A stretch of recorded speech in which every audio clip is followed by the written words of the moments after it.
Messieurs, bonjour. Il est midi à Ziguinchor, à Dakar et partout ailleurs au Sénégal, 12h GMT. Bienvenue dans le grand journal de la RFM. Tout de suite, le sommaire. Deux grands titres dans ce journal. D'abord, la commémoration du 17e anniversaire du naufrage du bateau le Joola.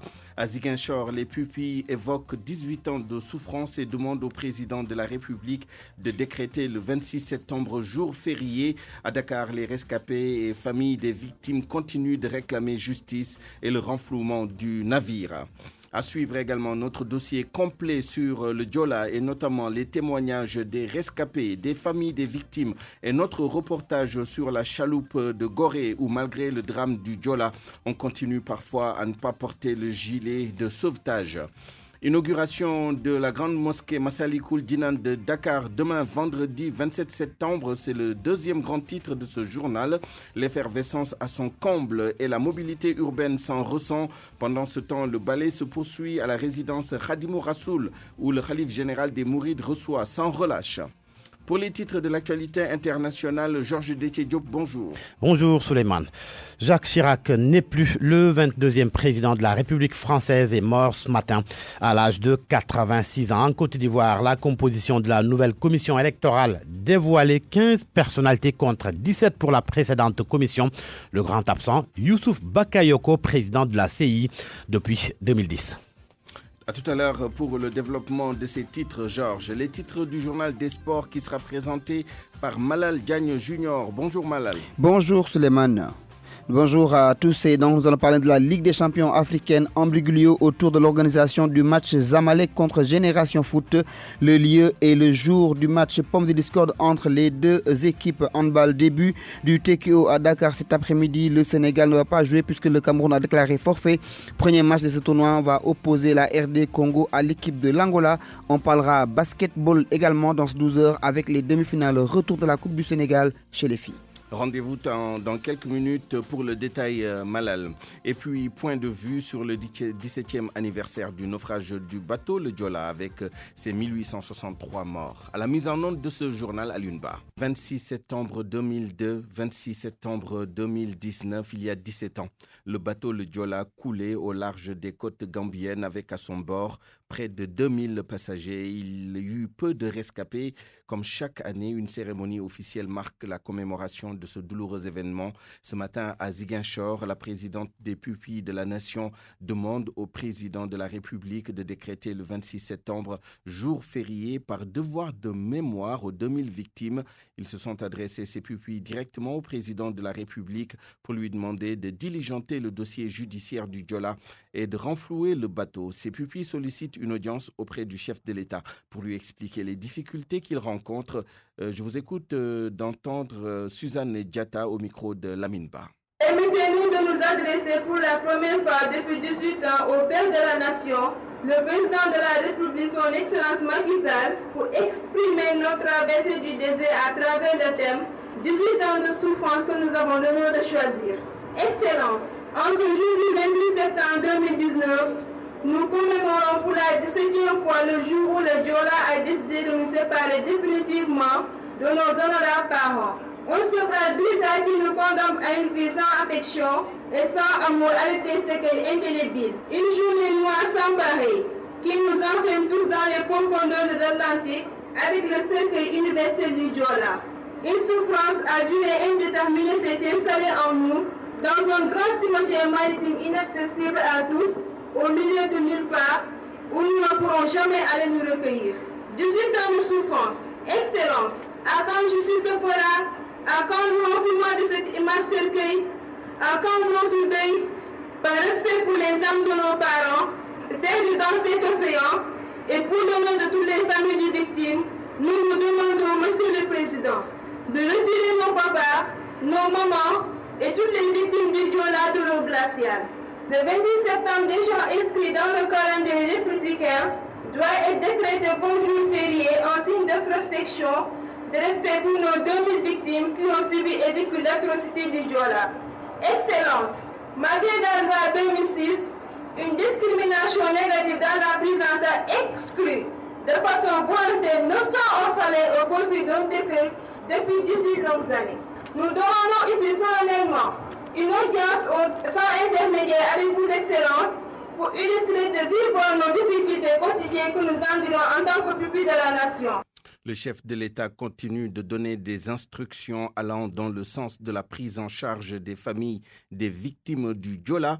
C'est la réponse du ministre des Forces armées, Sidiki Kaba, ce matin à Ziguinchor lors de la cérémonie officielle marquant le 17e anniversaire du naufrage du bateau, le Diola. Sidiki Kaba en a profité pour rappeler quelques réalisations du gouvernement en faveur des victimes et de leurs familles. Le président de la République a dit le ministre va poursuivre les initiatives pour le développement économique de la Casamance.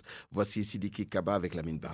Son Excellence, Monsieur le Président de la République, Macky Sall, continue de donner des instructions traduisant sa ferme volonté de prendre en charge les préoccupations exprimées par le collectif des victimes, lesquelles touchent en définitive l'ensemble des populations de la région naturelle de Casamance. À cet effet, d'importantes mesures ont été prises. Je voudrais en rappeler certaines. Le versement de la somme de 10 millions aux familles des victimes qui les désiraient a été l'un des premiers actes pris par l'État. Le 13 novembre 2006, le Parlement a adopté la loi 2006-39 instituant le statut de pupille de la nation. À la suite, l'Office national des pupilles de la nation a été créé par le décret numéro 2008-1339 du 13 novembre 2008. Dans ce cadre, les enfants des victimes déclarées pupilles de la nation bénéficient d'une prise en charge de l'État en ce qui concerne leur scolarité, leur santé, leur habillement et leur nourriture. En 2010, 695 enfants se sont vus conférer par décret le statut de pupille de la nation suite à un recensement mené par les agents de l'Office national des pupilles de la nation, appuyé par des points focaux issus des associations des familles des victimes et rescapés. Toujours dans ce registre, nous avons reçu les demandes de révision de ces textes en vue de la prise en charge de l'ensemble des ayants droit. Soyez assurés qu'une attention particulière leur sera accordée. Le 17e anniversaire du naufrage du bateau le Diola est également marqué ici à Dakar. Au cimetière des naufragés de Mbao, des familles des victimes sont venues se recueillir devant les 145 tombes et elles ont prié ces familles pour les disparus. Elles réclament toujours justice et le renflouement du navire. D'ailleurs, le président du collectif des coordinations des familles des victimes annonce que le collectif va s'associer aux familles des victimes européennes dans leur démarche pour déposer une plainte à la Cour de justice européenne pour la manifestation de la vérité. Idrissa Diallo est avec Ndongoka. Dans ce monde, je n'ai jamais entendu que quelqu'un a perdu quelqu'un quelque part, identifié, localisé, et qu'on ne va pas chercher le corps. Il n'y a que le gouvernement du Sénégal qui nous l'a imposé, nous, ce n'est pas notre volonté. Ce gouvernement veut qu'on l'oublie. Regardez des gens souffrir, on sait qu'ils souffrent et la solution est là. On sort ça pour régler leur souffrance, on refuse. Ça, je ne sais pas à quoi ça peut ressembler, mais l'État refuse de faire face à sa responsabilité. Et c'est ça le grand drame. Vous êtes responsable de quelque chose de A à Z et vous refusez et vous faites souffrir d'autres personnes. Il n'y a pas de monument qui retrace même ça, où on peut se recueillir. Il n'y a rien. On parle d'indemnisation, on parle de prise en charge des pupilles de la nation. Mais ça, c'est des conséquences du naufrage. Mais le naufrage lui-même, il faut gérer ce naufrage-là. Qu'est-ce qui s'est passé en fait? Abdoulaye Wade ne veut pas qu'il y ait de justice. Pour la France aussi, ça a été politique. C'était une connexion politique. La France-Afrique a joué. Moi, je disais, au moins, un pays a osé ouvrir, c'est la France. J'ai même rendu hommage à la France. Mais c'est dommage que je retire en fait, parce que je croyais que la justice allait aller jusqu'au bout. Maintenant, le seul recours qu'on pense, c'est la Cour européenne de justice encore. Il va falloir essayer de trouver quelque chose. Parce qu'en Afrique, ici, on sait comment ça se passe. Au niveau communautaire, c'est à peu près la même chose. Nous ne sommes pas européens, mais il y a des familles de victimes européennes. On est arrimé à ces gens-là. Parce que là, on pense qu'au moins, il y a un brin de dignité, un brin d'humanisme encore. Outre la question des pupilles et du renflouement ainsi que la poursuite de l'action judiciaire, le naufrage du bateau le Diola pose deux problématiques importantes, la prise de conscience collective après cet accident ainsi que le mémorial qui doit être érigé à Dakar en souvenir de cette catastrophe maritime, l'une des plus importantes de l'histoire maritime du monde. Je vous propose d'entendre le dossier réalisé à ce sujet par Mamadou Amardion. Une nuit mémorable, des cris de détresse qui ont percé le ciel au large des côtes gambiennes. Le 26 septembre 2002 venait d'enregistrer la plus grande catastrophe maritime au monde, 1863 victimes officielles. Mais au-delà du drame, l'on se demande si les Sénégalais en général ont appris les leçons du passé. La surcharge des véhicules est toujours d'actualité avec un lot de morts dans des accidents de la circulation. Pour le cas spécifique du Diola, le dossier des pupilles de la nation est souvent agité. Mamadou Saliou Diallo, directeur de l'Office national des pupilles de la nation. La loi a été votée en 2000. La structure a été mise en place en 2008. Donc c'est en 2010 que les décrets ont commencé à sortir. Et dans la loi, on dit que l'enfant est pris en charge jusqu'à 18 ans. Donc tous ceux qui avaient plus de 18 ans donc n'entraient plus dans ce cadre-là. Néanmoins, nous, à notre niveau, on accompagne ces enfants-là. 72 de ces orphelins ont pu bénéficier des bourses que nous avons pu obtenir. À côté de ce dossier, le musée mémorial du bateau Le Diola, un monument en souvenir aux victimes. Jusqu'à présent, la pose de la première pierre n'est pas faite sur le site à Ziguinchor, ce que regrette Élie-Jean Bertrand Diatta, secrétaire chargé des affaires juridiques et du directoire national du Diola. Ces mémorials, ces revendications sont toujours d'actualité parce que jusque-là, c'est vrai que nous avions rencontré le président de la République quand il était venu à Ziguinchor, à la gouvernance. Il nous avait promis de remettre sur la table tout le dossier du Diola. Donc jusque-là, c'est vrai qu'il y a aussi de l'autre côté quelques avancées. Nous avons le mémorial musée bateau Le Diola. J'espère que ça sera construit dans les brefs délais, puisque l'appel à candidature, tout ça, etc., le plan, tout a été dégagé et que le décret aussi a été signé par l'autorité. Nous espérons que la réalisation sera bientôt faite. 17 ans de souffrance, 17 ans d'absence de prise de conscience, 17 ans que les orphelins pleurent leurs parents, 17 ans et toujours pas de pose de la première pierre du musée mémorial bateau Le Diola. 17 ans après le naufrage du bateau Le Diola, Shamsidine Aïdara se rappelle encore de ses frères et sœurs disparus. Ils étaient au nombre de 4. Il gardait espoir de les revoir, mais aujourd'hui, il dit s'être rendu à l'évidence. Shamsidine Aïdara, qui devait faire partie de ce voyage macabre, s'est confié à Nafissatou Silla. Je disais que Papi, Aliou, ils sont sûrement en train de jouer à la Nintendo quelque part et que s'ils venaient, j'allais les taper parce qu'ils sont allés jouer sans moi. Il aura fallu 17 ans pour que Shamsidine Aïdara se mette à l'évidence, qu'il se rende compte que Papi et Aliou, 2 de ses grands frères, ne reviendraient jamais. 4 membres de sa famille ont péri dans le naufrage du Diola. Shamsidine avait alors 7 ans. On était tous à Ziguinchor et on devait prendre le bateau pour venir, mais ma grand-mère a refusé. Elle a dit que toute la famille ne devait pas prendre le bateau pour rentrer. Donc, on a décidé de faire 2 groupes. Donc, il y a eu mes frères et sœurs qui ont pris le bateau. La veille de leur départ, j'avais beaucoup pleuré. Il s'en est fallu de peu pour que Shamsidine fasse partie de cette sinistre traversée. Le lendemain, tout le Sénégal était au fait de l'irréparable. Mais le petit garçon se doutait de quelque chose. Fut une matinée très agitée à la maison. Les gens étaient dans tous leurs états, mais j'ai tout de suite compris ce qui s'était passé. Peut-être pas dans cette ampleur-là, à l'insu de tous. Je suis allé au port, c'était pas loin de la maison. Je suis resté là-bas presque toute la journée. Mais au fond de moi, je ne pensais pas que mes frères et sœurs avaient disparu. Shamsidine, aujourd'hui âgée de 26 ans, a attendu désespérément, mais avec le temps, l'espoir s'est estompé.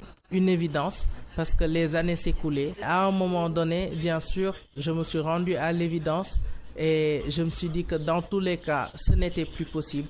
S'il est sûr que ses frères ne vont jamais revenir, il garde au moins espoir pour que le Diola soit renfloué et qu'il puisse rendre un ultime hommage à ses frères disparus. Le naufrage du bateau Le Diola a été le plus grand accident maritime de l'histoire. Seulement, aucune leçon ne semble avoir été retenue après ce drame. C'est comme si personne n'arrivait à faire son introspection pour un changement de comportement 17 ans après le drame. En tout cas, le constat est que sur la traversée Dakar-Gorée, aucun passager ne porte de gilet de sauvetage au niveau de la chaloupe qui embarque pourtant 340 passagers. Notre reporter Koumba Sandiane Faye a fait le voyage à bord de cette chaloupe. Reportage. Embarquement immédiat, l'équipage s'y attelle. La chaloupe Ber, l'une des chaloupes qui assure la liaison maritime Dakar-Gorée.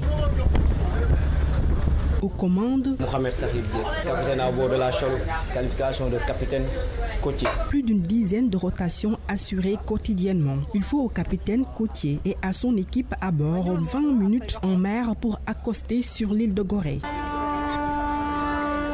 Mais quelquefois, il y a des moments de frayeur. S'il y a le vent et aussi en période forte houle, là ça devient très difficile. À l'aller comme au retour, près de 340 passagers sont transportés et aucun gilet de sauvetage n'est aperçu durant la traversée. Pour plus de sécurité, il était préférable de nous donner des gilets. Pourtant, selon le chef du navire, ces passagers ont été informés qu'ils doivent bien porter leur gilet de sauvetage présent en nombre suffisant. Mais il y en a des gilets à gogo, il y en a 400 gilets à gogo. 400 gilets sur 340 passagers. Dans la chaloupe 400 gilets. À l'heure actuelle. À l'heure actuelle. Ça se trouve où? Les gilets se trouvent sur les banquettes du milieu. Mais ils ne sont pas informés, les passagers. Si, à chaque fois on fait la présentation des moyens de sécurité. Ce qui a été démenti par des passagers.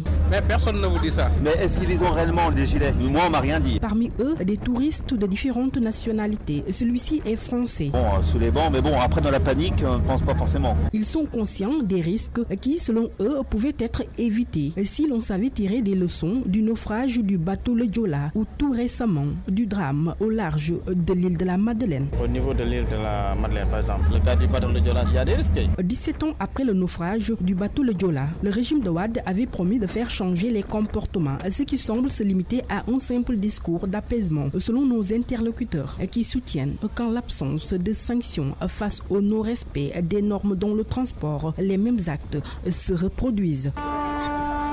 17 ans maintenant que les actes posés donnent l'impression que l'on veut enfouir le souvenir du Joola dans les vestiges du passé, mais le fantôme du Joola poursuit encore le pouvoir central et il sera difficile de s'en débarrasser. Voici le commentaire à ce sujet d'Abdoulaye Cissé. Au 26 septembre 2002, le président Macky Sall était encore à l'époque un des jeunes premiers d'Abdoulaye Wade. Macky Sall était à son premier poste ministériel en tant que ministre de l'Énergie, nommé quelques mois seulement avant, en mai 2001, en remplacement du professeur Abdoulaye Bathily, un des piliers et acteurs de la première alternance démocratique au Sénégal. Le drame du Joola aura secoué la République dans ce qu'il a de plus fort en matière de solidarité gouvernementale. Sans être dans le sauve-qui-peut, les collègues de Youssouf Sakho, à l'époque ministre des Transports et des Infrastructures terrestres, ainsi que Youba Sambou des Forces armées qui gérait la tutelle du navire, ont laissé les deux ministres se dépatouiller comme ils pouvaient pour se tirer d'affaire. Le drame du Joola ne les épargnera pas, même si le président Wade n'a pas voulu en faire les agneaux à sacrifier. Aujourd'hui, c'est plus sur la conscience qu'il porte la responsabilité du naufrage. Quid de Mama Diop Boy, alors chef du gouvernement? Elle a droit aujourd'hui à une retraite certainement hantée par cette catastrophe. Une dizaine d'années de procédure et puis rien. L'État responsable mais aucun coupable. Il en faut beaucoup plus pour enterrer le bateau qu'on n'a pas voulu sortir des fonds de l'océan pour parachever le devoir de mémoire. Les derniers orphelins nés auront atteint la majorité à 18 ans l'année prochaine, mais ils auront toujours la mémoire à formater. L'habitude et la routine des commémorations de moins en moins solennisées n'arriveront pas à bout de notre mémoire collective qui n'a pas encore soldé ce drame. Par devoir de mémoire, le Joola restera en souvenir. Voilà ce qu'on pouvait dire sur cette commémoration du 17e anniversaire du naufrage du bateau le Joola, en attendant d'y revenir plus largement avec nos reporters et envoyés spéciaux à Dakar, à Ziguinchor et partout au Sénégal, avec la suite des cérémonies cet après-midi, notamment ici à Dakar, avec un dépôt de gerbes de fleurs et un panel organisé par les pupilles, entre autres activités, ainsi que des prières dans toutes les paroisses de Dakar. RFM, fréquente modulation 94.0, la radio en puissance. RFM Midi. Parlons maintenant de l'inauguration de la mosquée Massalikul Jinan. À moins de 24 heures de l'événement, c'est toujours la valse des fidèles. chez la maison du Serigne Touba à Koloban, où séjourne le khalife général des Mourides. Pour cette matinée, les daïras sont à l'honneur pour des visites de courtoisie. À cette occasion, un comité est mis sur pied pour une bonne organisation de ces visites. Amadou Sabarba. Devant la maison, 2 files indiennes, des hommes et des femmes, sous le regard des forces de l'ordre. À l'intérieur, des daïras attendant d'être reçus par le khalife général des Mourides. Pour une bonne organisation, un comité est mis en place depuis 2 mois. Lampoundjaï est le président du dit comité. On identifie et on enregistre. Ça facilite les visites. Il n'y a pas de problème. On a commencé ce travail depuis très longtemps. Dans cette salle d'attente, des récitals de Khassaïd, des poèmes écrits par Cheikh Ahmadou Bamba sur le prophète. Paix et salut sur lui. Monsieur Faye est venu avec la famille pour voir son khalife. Et oui, ça vaut une journée d'absence au boulot. Beaucoup d'émotions. Ce que je ressens en fait, c'est indescriptible. Je ne peux pas mettre de mots là-dessus. Mais bon, je peux le résumer en disant que oui, je ressens beaucoup d'émotions par rapport à ça. Rien que par rapport au fait de sentir que le khalife est là à quelques mètres de moi. Pourquoi vous avez choisi aussi d'amener les enfants ? Parce que c'est important d'inculquer certaines valeurs aux enfants dès le bas âge pour qu'ils puissent grandir avec, tout simplement.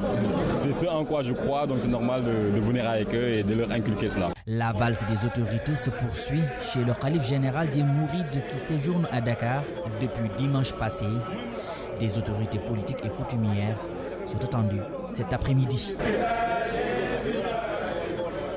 À la veille de ce vendredi 27 septembre, difficile de circuler aux abords de la mosquée Massalikul Jinan.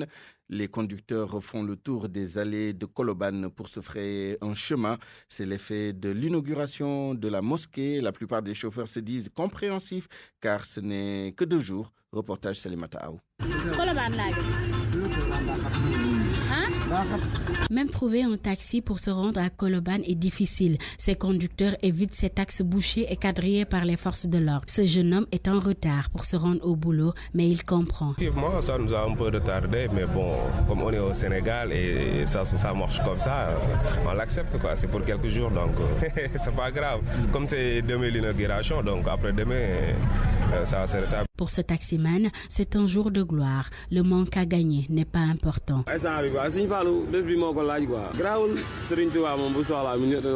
Même sentiment pour cet automobiliste qui soutient que c'est Serigne Touba qui est à l'honneur. Des embouteillages monstres aux abords de Massalikul Jinan. Certains passagers de bus sont obligés de marcher pour allier Koloban au centre-ville. Tout content, c'est Talibé Mouride dit magnifier la gloire de Serigne Touba. RFM. L'actualité internationale. Georges Dessié Diop, bonjour. Bonjour Souleymane. En France, Jacques Chirac a tiré sa révérence. Le 22e président de la République française est décédé ce matin. Il s'est éteint à l'âge de 86 ans. Jacques Chirac n'était plus apparu en public depuis bien longtemps. Koumba-Sandiane Faye. Le président Jacques Chirac s'est éteint ce matin au milieu des siens. Paisiblement, l'information a été donnée par Salat Barou, époux de Claude Chirac. Par le passé, Jacques Chirac avait été hospitalisé à l'hôpital de la Pitié-Salpêtrière à Paris pour une infection pulmonaire en 2010, décembre 2015 et septembre 2016. Acteur majeur de la politique française, Jacques Chirac a lancé sa carrière politique en Corrèze où il est devenu conseiller municipal de Sainte-Féréole en 1965 avant de connaître une ascension rapide. Il a ensuite été député de la 3e circonscription de Corrèze en 1967 avant d'entamer une carrière ministérielle à partir de 1971 comme au poste des relations avec le Parlement, agriculture puis intérieur avant de devenir premier ministre en 1974 sous la présidence de Valéry Giscard. Jacques Chirac quitte ensuite l'exécutif pour accéder à la maire de Paris en 1977 avant de revenir en tant que premier ministre lors de la première cohabitation de la 5e République avec François Mitterrand en 1986 et d'accéder à la fonction suprême en 1995. Jacques Chirac Souleymane a fait 12 ans de présidence, un règne surtout marqué par son opposition à l'invasion américaine en Irak en 2003. L'ONU, Jacques Chirac s'était alors fermement opposé à l'administration Bush qui avait pris la décision de renverser Saddam Hussein. En Mauritanie, Mohamed Ould Mouloud, figure de l'opposition radicale, prône la modération après sa rencontre avec le président Ould Ghazouani. Il estime qu'on ne peut plus contester la légitimité du président. Pour lui, l'opposition doit plutôt aller de l'avant et fixer les conditions de transparence des prochaines élections. Mohamed Ould Mouloud, interrogé par nos confrères d'Al-Akhbar. Donc il y a un problème politique, il y a une crise de confiance politique qui s'instaure et on peut la dépasser lorsque justement des ponts de discussion sont avancés, lorsque le dialogue est engagé et lorsqu'on trouve des solutions sur autre chose. Pour dépasser cette crise de confiance, il ne s'agit plus de revenir en arrière pour que nous contestions les résultats, ou qu'on demande la révision des résultats, ou de nouvelles élections, etc. Ça, c'est chercher la solution dans les rétroviseurs. Mais on peut aussi, et c'est notre choix, envisager la solution de l'avant. En cherchant la solution de l'avant, c'est-à-dire à travers un dialogue positif pour que les prochaines élections se fassent sur des bases désormais justes, transparentes et consensuelles. Et après l'échec de la candidature unique de l'opposition, Mohamed Ould Mouloud s'était lancé dans la course à la présidentielle de juin dernier. Mais son faible score, 2%, a créé une fronde au sein de son parti, l'UFP. En Côte d'Ivoire, la composition de la commission électorale dévoilée. C'est hier que les membres de la commission électorale indépendante ont été nommés en Conseil des ministres. 15 personnalités contre 17 pour la précédente composent cet organe clé dans l'organisation des élections de 2020.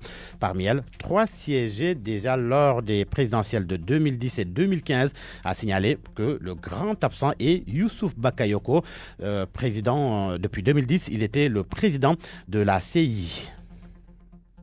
Merci, Georges Desti-Diop. Parole aux auditeurs. L'actualité, qu'en pensez-vous? Moi, je pense que vous devez. Réagissez dans nos éditions d'information sur l'actualité. Bonjour. Du lundi au vendredi, vous avez la parole sur RFM. Point de vue tout à l'heure sur l'anniversaire du naufrage du bateau le Joola. Nous en parlerons avec le docteur Omar Ba, socio-anthropologue. RFM Sport. À présent, l'actualité des sports avec vous. Rebonjour Malal Diagne Junior. Rebonjour Souleymane. D'abord, la Ligue des champions africaine, la date et le lieu du match retour Zamalek Génération Foot pose problème. Depuis que les autorités égyptiennes de Zamalek ont décidé de changer la date, au lieu du Caire, ils veulent jouer à Ismaïlia. Au lieu de samedi prochain, ils veulent jouer dimanche prochain. Une demande catégoriquement refusée par l'équipe de Génération Foot qui estime qu'il n'est pas question de changer les termes de la compétition à 2 jours du match. Talafal, responsable de la communication de Génération Foot, joint ce matin par RFM en Égypte. Il n'y a pas eu d'évolution, il n'y a pas eu de changement. C'est-à-dire que nous, on reste inflexible sur ça. Le match est prévu au Caire. On va jouer au Caire à la date qui a été programmée, c'est-à-dire le samedi 28 à la même heure. On a écrit depuis ce matin, on leur a répondu de manière officielle comme ils nous ont saisi de manière officielle. On a fait une ampliation à la Fédération sénégalaise de football pour leur dire que nous, on n'est pas disposé à changer de date ni de lieu. Donc, sur ce principe, on reste intransigeant là-dessus. On est là pour jouer un match samedi à la même heure. Donc, il n'y a rien qui change. Et si eux, ils persistent à vouloir jouer le dimanche, qu'est-ce qui va se passer? Mais il n'y a rien. Ça a été déjà programmé à la CAF. Il n'y a rien qui va changer. Les règles de la CAF sont les mêmes pour tout le monde. Ils nous ont saisis pour nous demander si on pouvait accepter ce changement-là. Mais on n'a pas accepté. C'est clair. Et pourquoi vous n'avez pas accepté? Pourquoi on va accepter? C'est pas à eux de nous dire à chaque fois. Nous, on a eu un plan de vol. Pourquoi nous déplacer encore pour aller jouer à Ismaïla ou je ne sais où pour nous faire plaisir? Pourquoi? Le match est programmé, il est programmé. On n'a qu'à jouer à la date du match. C'est tout. La date initiale du match, c'est donc ce samedi 28 au Caire, Ismaël Suleiman. Handball, début du tournoi de Dakar cet après-midi. Et ce sera sans le premier match des Lions qui ont été déclarées victorieuses de la première rencontre qui devait les opposer aux Lions du Cameroun. Les Camerounaises ne sont pas à Dakar pour le moment, mais n'empêche, les Lions seront sur le parquet de Dakar Arena à partir de 15h pour s'entraîner devant le public. Ensuite, il y aura la cérémonie d'ouverture, puis le premier match entre la RD Congo et l'Angola. Mais avant de voir les joueuses jouer, allons faire connaissance avec l'entraîneur de cette équipe nationale du Sénégal, le technicien français Frédéric Boujean, que nous présente Abdourahmane Diallo. Fred Boujean, bientôt 45 ans. Il est le sélectionneur de l'équipe nationale féminine de handball. On a positionné le pays comme une des meilleures nations sur le plan continental. On va acquérir de l'expérience avec les championnats du monde au Japon cet hiver. Et on rêve de réaliser un grand exploit sportif parce que si on veut aider le handball local, on a besoin de ce coup de projecteur. Fred Boujean est passé par plusieurs pays avant d'atterrir au Sénégal en 2015. C'est un métier qui est tellement difficile s'il n'y a pas la passion, de vivre des expériences. En plus, j'ai pris l'option de faire ce métier-là un peu partout dans le monde. J'ai travaillé en France, j'ai travaillé en Russie, aujourd'hui je suis au Sénégal et voilà, c'est pas fini, je vais continuer à voyager. Le sélectionneur du Sénégal a aussi un lien avec le Mali. Ma maman est espagnole, mon père est français, je suis marié avec une malienne, donc je me sens plutôt un citoyen du monde et je vis mon métier de manière intense, mais en même temps l'équilibre c'est d'être avec ma femme et mon fils qui a 3 ans. J'ai la chance qu'ils me suivent partout. Fred, comme l'appellent ses amis, aime les plats sénégalais, même s'il n'a pas encore appris la cuisine sénégalaise. C'est un pays accueillant, voilà. Moi je me sens bien ici. Je reste un toubab, mais on va dire que les gens ici savent accueillir et je suis un grand fan de Thieb, mais vraiment un grand fan. Par contre, je mange pas de viande et je le mange sans poisson parce que j'adore le chou, j'adore les carottes, la façon dont les légumes sont cuisinés. L'objectif de Frédéric Boujean pour ce tournoi, c'est de gagner tous les matchs afin de permettre à l'équipe féminine de handball de se qualifier aux Jeux Olympiques de 2020. RFM Bor, Abdourahmane Diallo. Ça met l'eau à la bouche des Dianiennes. Basket, pour terminer, on joue les demi-finales. Retour à Marius Ndiaye. Avec les filles, donc 2 matchs au programme. Le Duc qui joue contre Saint-Louis Basket Club et ensuite Asfo qui reçoit l'équipe de l'AS Ville de Dakar. Comment analyser ces affiches de la partie de ces demi-finales de la Coupe du Sénégal? Nous allons écouter l'analyse de Mor Bassigna. Il est journaliste au quotidien Record. On va assister à deux belles rencontres. Entre Duc Saint-Louis Basket, Asfo Ville de Dakar. À l'aller, le Dakar Université Club et l'AS Ville de Dakar s'étaient respectivement imposés 63-43 et 63-56. Donc, ces 2 équipes ont besoin d'une victoire pour s'ouvrir les portes de la finale. Tandis que Asfo et Saint-Louis Basket ont l'obligation de s'imposer pour disputer la belle et espérer décrocher une place en finale. On va assister à deux belles rencontres entre 4 bonnes équipes. Je pense que ce sont les 4 meilleures équipes du championnat cette année. L'Asfo a montré de bonnes choses durant toute la saison. De même que Ville de Dakar, qui a l'ambition cette année de remporter le championnat et pourquoi pas les autres titres comme la Coupe du Sénégal. Et le Dakar Université Club, finaliste de l'édition 2018, est aussi sur la bonne voie. Les Duchesses ont montré aussi ont affiché leurs ambitions durant toute la saison. Et face à Saint-Louis Basket, elles voudront sûrement confirmer les résultats à Joseph Gaye. Pour rappel, c'est l'équipe de Saint-Louis Basket qui est la tenante du titre du championnat. Donc, elle voudra éviter une élimination dès les demi-finales. Merbassine qui met fin, Souleymane, à cette page des sports.